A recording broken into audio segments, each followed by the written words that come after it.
की पूजा करते हैं उनके साथ क्या होता है। आज मैं आपको एक ऐसी सच्चाई बताने जा रहा हूं जो शायद आपने कभी सोची भी नहीं होगी।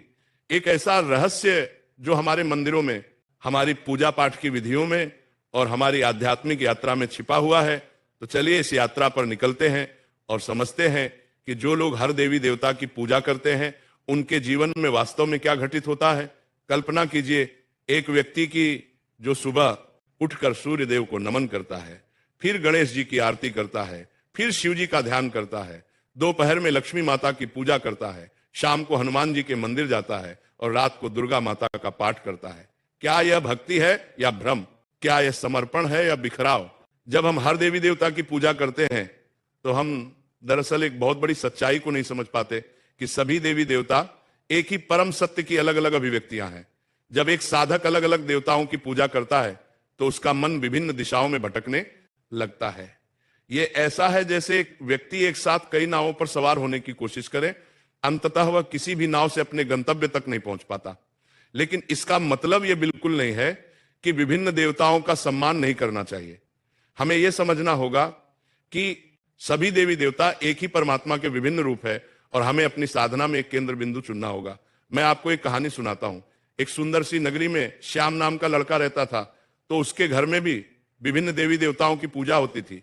उसकी माताजी लक्ष्मी माता की भक्त थी, पिताजी शिव जी के उपासक थे और घर के अन्य सदस्य अलग अलग देवताओं की आराधना करते थे। लेकिन जब श्याम ने अपने गुरु श्री से इस विषय पर चर्चा की तो उसे एक अद्भुत सत्य का ज्ञान हुआ। उसके गुरुदेव ने समझाया कि जैसे समुद्र में लहरें अलग अलग दिखती हैं लेकिन सभी एक ही पानी से बनी होती हैं, वैसे ही सभी देवी देवता एक ही परम चेतना की अलग अलग लहरें। जब एक व्यक्ति हर देवी देवता की पूजा करता है बिना इस गहरी समझ के तो उसकी आध्यात्मिक ऊर्जा बढ़ जाती है। ये ऐसा है जैसे सूर्य की किरणों को अलग अलग दिशाओं में फैला दिया जाए। वे प्रकाश तो देंगी लेकिन उनमें वह तीव्रता नहीं होगी जो एक बिंदु पर केंद्रित किरणों में होती है।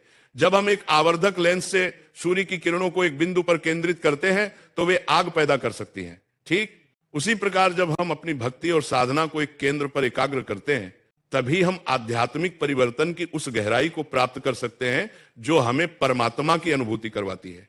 लेकिन यहां एक बहुत महत्वपूर्ण बात है जिसे समझना जरूरी है। सभी देवताओं के प्रति सम्मान और श्रद्धा होनी चाहिए, लेकिन साधना के लिए हमें एक इष्ट देव चुनना होगा। यह इष्ट देव हमारे लिए परमात्मा तक पहुंचने का माध्यम बनता है। जैसे एक पहाड़ की चोटी पर पहुंचने के लिए कई रास्ते हो सकते हैं लेकिन हमें एक रास्ता चुनकर उस पर चलना होगा। ठीक वैसे ही आध्यात्मिक यात्रा में भी हमें एक मार्ग चुनना होता है।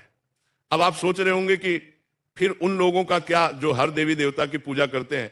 ऐसे लोगों के साथ कई चीजें होती हैं। पहली बात, उनका मन हमेशा चंचल रहता है, वे एक जगह स्थिर नहीं हो पाते।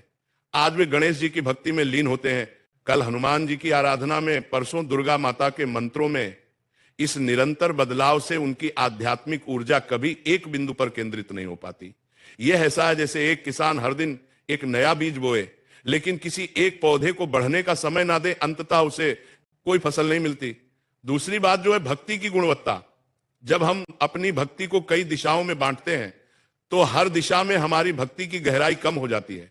मान लीजिए आपके पास प्रेम का एक निश्चित परिमाण है, अगर आप उसे 10 लोगों में बांटते हैं तो हर किसी को केवल दवा हिस्सा मिलता है।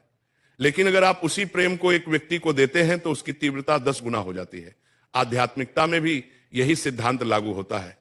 जब हम अपनी संपूर्ण